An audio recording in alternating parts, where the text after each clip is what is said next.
croissant. Welcome back, I'm Croissant, and after spending some time with Resident Evil 9, I am ready to talk about it. I completed the game in just about 9.5 hours, and it's really good. Even though it's only February, this is a strong contender so far for Game of the Year. We'll see how GTA 6 turns out. It's going to be hard to beat, I hope.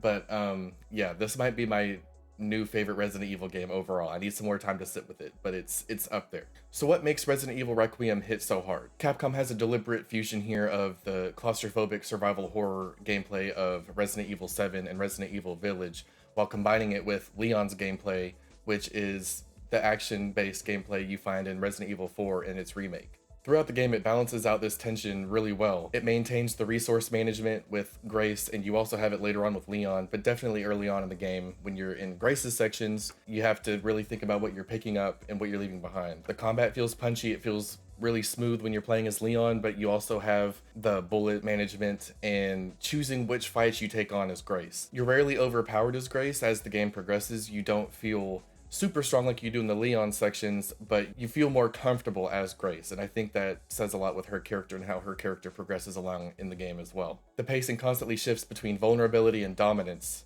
as you're trying to navigate through areas as Grace, but also going through those same areas and just steamrolling the zombies as Leon.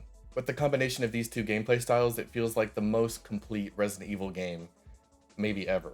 Let's talk about Grace, the co-protagonist of the series. She's a brand new character in Resident Evil. She's a vulnerable but strong lead. She's a perfect contrast to Leon, who is a seasoned veteran at this point. Before playing the game, I was nervous that Grace might be a damsel in distress type of character with not much depth, and that her sections might be too slow and frustrating, but what we actually got was a return to pure Resident Evil survival horror. The game allows you to play in first or third person with both Grace or Leon, but it recommends that you play in first person as Grace and in third person as Leon. That's how I played most of the game. In the early sections, I did experiment with the third person camera as Grace, but once I switched back to the first person camera, it was a much better experience and is how I would recommend you play the game. It helps deliver that first person survival horror experience that we've become accustomed to with the last two mainline Resident Evil games. You're having to be more methodical in how you move around these environments and how you're going to use these zombies against each other in some cases, or if you're going to take them down with the bullets that you do have. The tension is higher in these sections because she feels human. She feels like this young FBI agent that is returning to this hotel where her mother died,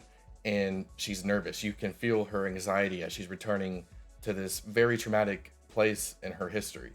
And she's a very layered character as well. Let's talk about her story a little bit more. As I just said, she witnessed her mother murdered in this hotel as it's being burned down. And you can kind of see that she's a nervous teenager before things go to hell. And once she's an adult FBI agent, you can find a paper in the game that documents how she goes to work and comes right home. She doesn't really do anything else except for work and come home. That's where she spends her free time. It feels like working for the FBI is her reclaiming her agency because she's very dedicated to this work, and having to return to these past traumas in this hotel at the beginning of the game. You can see how she's faced with this battle of her anxiety and probably some PTSD in there too. The emotional realism we get from Grace as someone who also battles with anxiety, but nothing from a situation that insane. I felt more connected to her throughout the game than I originally expected to be. Moving on to Leon, in the beginning of the game, you feel a little teased with his sections because they aren't as long as Grace's feel, and it left me wanting a lot more from Leon. Later in the game, you get to take control of Leon for a longer stretch of the game, and this is my favorite part, because you return to Raccoon City. Light spoilers ahead. You get to return to Raccoon City, the ruins of the city after it's been bombed all those years ago.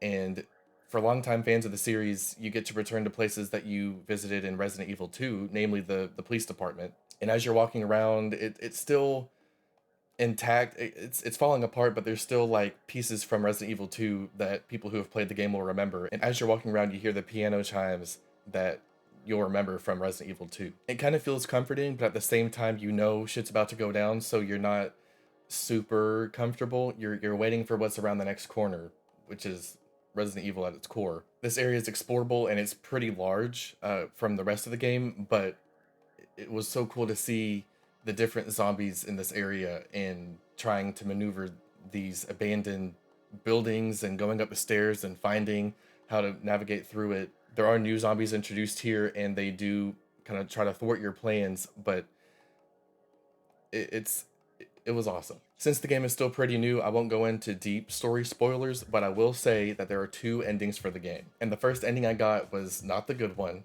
I was trying to listen to a dying Leon and fulfill his wishes and do what he was saying, which is not the way to go. And once the game ended and the final cutscene played, I was like, what? There's no way that's it. And the game knew that too. So after the credits rolled, the game told me, it was a little text box. It was like, hey, you want to try that again? You want to see what happens if you do the other ending?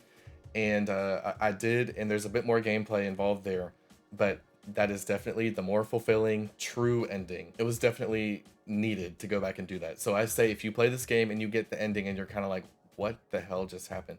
Go back and play the other one. You'll thank yourself later. Overall, the tight pacing, it never felt like the game was overstaying its welcome or that I was getting tired of the game. It was right around that 9.5, probably 9 to 13 hours if you're like a completionist. Both protagonists were strong. I enjoyed playing as both of them. Getting chased around by a big bad creature as Grace felt classic Resident Evil horror, and also getting to do the action with Leon walking back through the areas where you were as Grace and getting to just demolish the zombies that were giving you a hard time was very nice. The balance of horror and action worked perfectly. I never felt like there was too much of one or the other. The Leon stretch that I mentioned did last for a while. There's still some horror aspects in that area, but it wasn't like the Grace sections. It was more exploring what am I going to find here. And you have Leon's arsenal and you can upgrade weapons in this stretch, so it's not like you feel trapped a little bit, but you're not helpless. Like you have the means to get through this. And the game had smart callbacks to previous games without relying purely on the nostalgia, which I felt worked very well. Capcom knew what they had here. Resident Evil 9 feels confident. While honoring the past, it pushes the series forward. And I can't wait to see what they do next with the future of the series. Hopefully in between this game and the next mainline game, we get the remake for Code Veronica. I don't know if that's supposed to happen, if they said it wouldn't happen, but you know, one can wish. In the comments below, let me know what you thought of Resident Evil 9, if you enjoyed it, if you thought there were some things they could have done better. If you enjoyed the video, please click like and subscribe, and I will see you next time.